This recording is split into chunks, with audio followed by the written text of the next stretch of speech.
د خلکو پر فکري طرز او یوازې پر خوله باندې پر مسکا او خندا مه خطاوځئ او د هغه په اصل کې به حقیقت بل څه وي. تاسو یو کار په خپل ژوند کې وکړئ، د یو چا خپلو اعمالو او فعلونو ته وګورئ.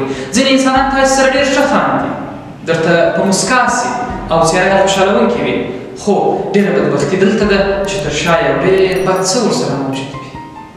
هغه به ستا په حق کې د یو داسې تصمیم په اړه باندې درک کړی وي چې تا به د بدبختۍ لوري ته وبولي. نو هېڅکله د خلکو پر طرز باندې مه ځئ، د خلکو پر فکري طرز مخته مه ځئ، بلکې د خلکو پر اعمالو ولاړ شئ. که چیرې اعمال یې د خدای تعالی او د بندګانو د رضایت وړ وه، لاره یې پاکې کړئ.